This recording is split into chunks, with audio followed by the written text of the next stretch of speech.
Hello friends, कैसे हो आप सब। आई होप आप सब अच्छे होंगे। आज हम करेंगे सिंदूर की होली नाटक, जो कि लक्ष्मी नारायण मिश्र द्वारा रचित है। चलिए करते हैं इस नाटक की समीक्षा और पात्र परिचय। सिंदूर की होली नाटक का प्रकाशन 1931 में हुआ। नाटक के पात्र मुरारी लाल, जो कि एक डिप्टी कलेक्टर के पद पर आसीन है, जिसने 10,000 रुपये लेकर रजनीकांत नामक लड़के की हत्या का मार्ग निरापद कर देता है।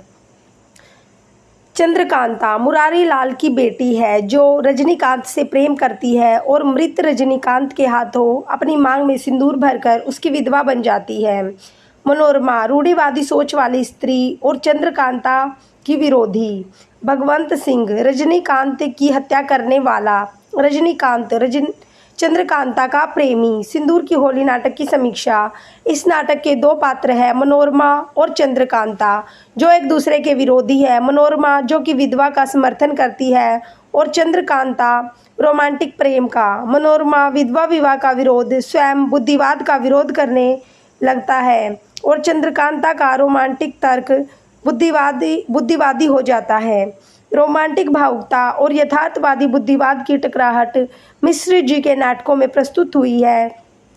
नाटक के सभी पात्र भावुकता से परिपूर्ण हैं। मिश्र जी के नाटक में पात्र अंदर से भावुक और बाहर से बुद्धिवादी चित्रित हुए हैं।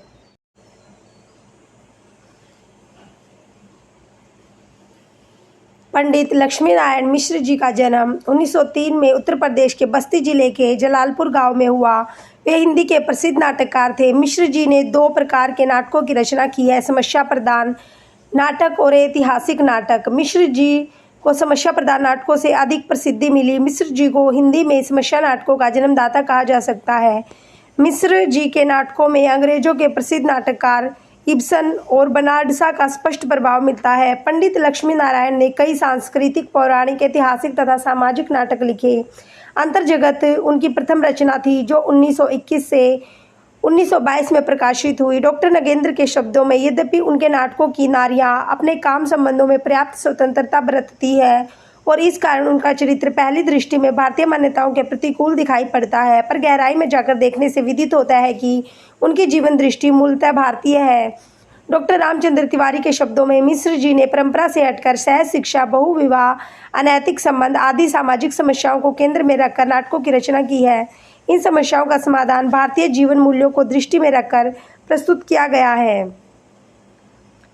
सिंदूर की होली नाटक के मुख्य बिंदु। सिंदूर की होली का रचनाकाल 1931 कहीं 1934 ईस्वी मिलता है। यह एक समस्या प्रधान नाटक है। लक्ष्मी नारायण मिश्र जी को समस्या प्रधान नाटक का जनक कहा जाता है। सामाजिक समस्या प्रधान नाटकों के क्रम में सिंदूर की होली उनका 5वां नाटक है। सिंदूर की होली नाटक की भूमिका राम प्रसाद त्रिपाठी ने 20 अप्रैल 1934 को लिखी थी। लक्ष्मी नारायण मिश्र जी के सभी नाटक 3 अंकों में है। अंकों का विभाजन दृश्यों में नहीं किया गया। इस नाटक की खास बात यह है कि इस नाटक में एक ही दिन में पूरी घटना का वर्णन किया गया है। सिंदूर की होली लक्ष्मी नारायण मिश्र जी की सर्वश्रेष्ठ नाटक है। इस नाटक में उन्होंने चिरंतन नारीत्व की समस्या का प्रतिपादन किया है। नाटककार ने समकालीन भारतीय समाज में स्थित नारी समस्याओं का अंकन विभिन्न पात्रों के द्वारा किया है।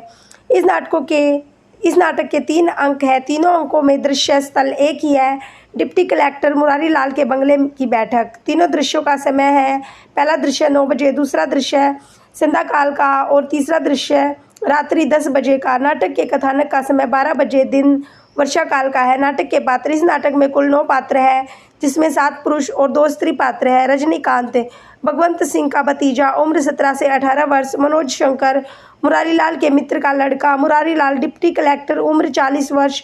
10,000 रुपये लेकर रजनीकांत के हत्या का मार्ग निरपराध कर देता है। माहिर अली मुरारी लाल का पुराना मुंशी है। भगवंत सिंह पहले मजिस्ट्रेट था, फिर राय साहब हो गया। रजनीकांत का हत्या करने वाला हरनंदन सिंह, रजनीकांत के पिता का मामा। डॉक्टर चंद्रकला का चिकित्सक। स्त्री पात्र। चंद्रकला मुरारी लाल की बेटी, उम्र 20 वर्ष। नाटक की प्रमुख पात्रा, जो रजनीकांत से प्रेम करती है और मृत रजनीकांत के हाथों अपनी मांग में सिंदूर भरकर उसकी विधवा बन जाती है। मनोरमा रूढ़िवादी सोच वाली चंद्रकांता की विरोधी, जो मुरारी लाल के घर पर रहती है, उम्र 18 वर्ष है। सिंदूर की होली नाटक का मुख्य उद्देश्य है। सिंदूर की होली लक्ष्मी नारायण मिश्र जी की सर्वश्रेष्ठ नाटक कृति है। इस नाटक में उन्होंने चिरंतन नारी की समस्या का प्रतिपादन किया है। नाटककार ने समकालीन भारतीय समाज में होने वाली नारी की समस्याओं का चित्रण विभिन्न पात्रों के माध्यम से किया है। वैधव्य भारतीय समाज में एक कलंक है। इस कलंक को मिटाने का प्रयास राजा राम मोहन राय, दयानंद सरस्वती आदि कई समाज सुधारकों ने किया है।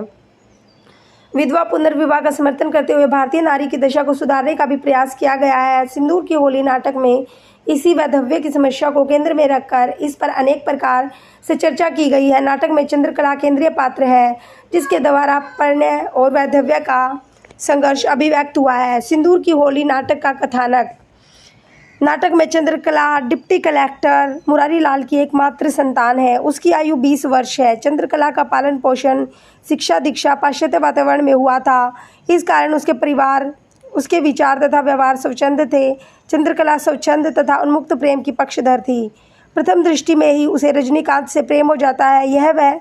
वह यह जानते हुए कि रजनीकांत विवाहित है, उसे प्राप्त करने की इच्छा रखने लगती है। चंद्रकला रजनीकांत की सुंदर मुस्कान पर अपना सर्वस्व न्यौछावर कर देती है और अस्पताल जाकर मृत रजनीकांत की उंगलियों से अपने माथे पर सिंदूर लगवाकर सिंदूर की होली खेलती है। रजनीकांत के प्रति वह पूरी तरह समर्पित है। वह रजनीकांत को देखने के लिए अस्पताल जाती है। उसे ना तो अपने पिता के मान सम्मान का ध्यान है और ना ही समाज का डर है। उसके पिता मुरारी लाल उसके इस कृत्य पर बहुत क्रोधित होते हैं और कठोर स्वर में से पूछते हैं। मुरारी लाल शाम को गई थी अस्पताल में, जोर से बोलती क्यों नहीं? चंद्रकला धीमे स्वर में, जी। मुरारी लाल क्रोध में, बस एक शब्द, जी। मेरे सामने आज आ रही है और भरे अस्पताल में उसके सर पर हाथ रखने में, उसके तलवे को सहलाने में लाज नहीं आई। दुनिया जान गई कि मेरी लड़की अस्पताल में एक मरे हुए लड़के की सहानुभूति में वहाँ तक खिंच गई थी। मैं कल किस मुंह से कचहरी जाऊँगा? मुमकिन है कि कलेक्टर सुने तो समझे कि मैं रुक कर उसकी ओर देखने लगता है। चंद्रकला वहाँ से जाना चाहती है। वहाँ कहाँ चली? ठहर जा, मैं हरगिज़ ऐसी बातें बर्दाश्त नहीं कर सकता। अपनी मर्यादा इस तरह मिट्टी में मिलने नहीं दूंगा। अस्पताल क्यों गई थी? किसकी आज्ञा से? चंद्रकला घूमने गई थी। मुरारी लाल घूरकर सारा दिन स्वांग किए रही और शाम को घूमने गई अस्पताल में। चंद्रकला तेजी से भीतर से निकल जाती है। रजनीकांत की मृत्यु का समाचार सुनकर चंद्रकला अपना श्रृंगार करती है। गले में चंद्रहार पहनकर तथा मांग में सिंदूर डालकर कहती है, आज मैं भी विधवा हो गई। उसके इस उन्माद पर मनोरमा दुखी होकर चंद्रकला को समझाने का प्रयास करती है, लेकिन चंद्रकला अपने वैधव्य को आत्मज्ञान कहती है। चंद्रकला, छी, उन्माद क्यों होगा मेरे भीतर? आज चिरंतन नारीत्व का उदय हुआ है। मेरी चेतना आज मेरे चारों ओर फैल रही है और तुम कहती हो मुझे उन्माद हो रहा है। मैं जब अपने पैरों पर खड़ी हूँ, मुझे किसी दूसरे पुरुष की सहायता की जरूरत नहीं है। रोटी और वस्त्र मेरी शिक्षा इतनी हो चुकी है कि मैं अपना प्रबंध कर लूँगी। कोई चिंता नहीं है। मेरा वैधव्य अमर रहे। चंद्रकला अपने वैधव्य को अमर बनाना चाहती है, लेकिन मनोरमा जानती है कि यह क्षणिक आवेश है। तुम क्या समझती हो? वैसी हंसी, मुस्कुराहट, शरीर की सुंदरता और उसका विकास, आंखों की बिजली और बालों का अनुमाद, उस कोटि का चारों ओर हाथ उठाकर इतने बड़े संसार में दूसरा न होगा और तुम्हारी दानशील प्रवृत्ति वहाँ भी न उलझ जाएगी। चंद्रकला की स्वच्छंद प्रवृत्ति के कारण ही मनोरमा को उसके अनेक बार विधवा होने का डर है। चंद्रकला आधुनिक विचारों वाली युवती है तथा नारी स्वतंत्रता की पक्षधर है। उसके अनुसार नारी स्वयं अपने शोषण के लिए उत्तरदायी है। स्त्री ने स्वयं अपना नरक बनाया, पुरुष उसके लिए दोषी नहीं। चंद्रकला का मानना है कि पुरुष ने रोटी और कपड़े की आड़ में नारी को गुलाम बनाया है तथा जब तक नारी अपने पैरों पर खड़ी नहीं हो जाएगी तब तक उसके उद्धार की कोई संभावना नहीं।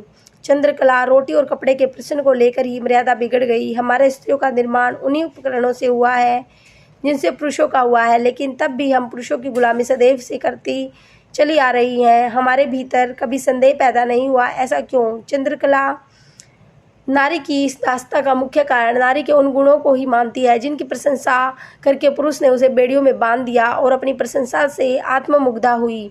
नारी पुरुष के समक्ष सदैव के लिए समर्पित हो गई, कभी त्यागमयी तो कभी वात्सल्य की देवी बनकर।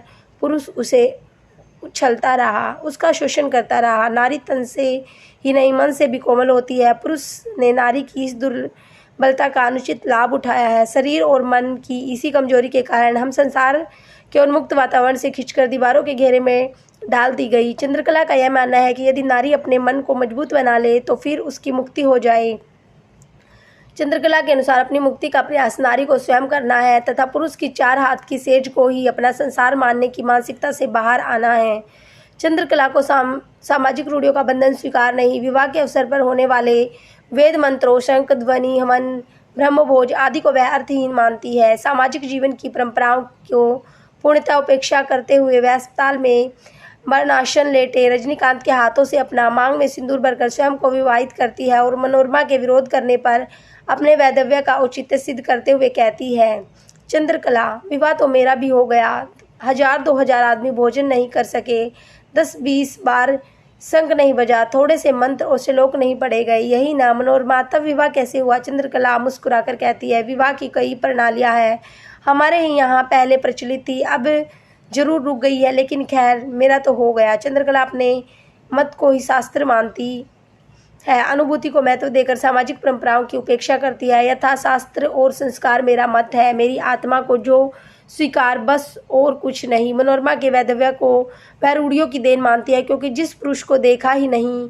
हो उसके नाम रूपी डोर से बंधकर वैधव्य को ढोना नितांत रूढ़िवादिता ही है। वह मनोरमा से कहती है, बहन, तुम्हारा विधवापन तो रूढ़ियों का विधवापन है, वैद मंत्रों का और ब्रह्मभोज का। जिस पुरुष को तुमने देखा नहीं, जिसकी कोई धारणा तुम्हें नहीं है, जिसकी कोई स्मृति तुम्हारी आत्मा को हिला नहीं सकी, उसका वैधव्य कैसा है, तुम स्वयं सोच लो। इस प्रकार वह सामाजिक परंपराओं के प्रति अपनी उपेक्षा अभिव्यक्त करती है। चंद्रकला भावुकता से आक्रांत है और अपने क्रियाकलापों में वह तथ्यों की अपेक्षा भावनाओं को अधिक महत्व देती है। वह अपने प्रेम भावनाओं पर नियंत्रण नहीं रख पाती और मनोरमा से रजनीकांत का चित्र बनवाती है। मनोरमा का मत है कि चित्र को रजनीकांत की पत्नी के पास भेज देना चाहिए, किंतु चंद्रकला को यह स्वीकार नहीं है, वह उसे सदैव अपने पास रखना चाहती है।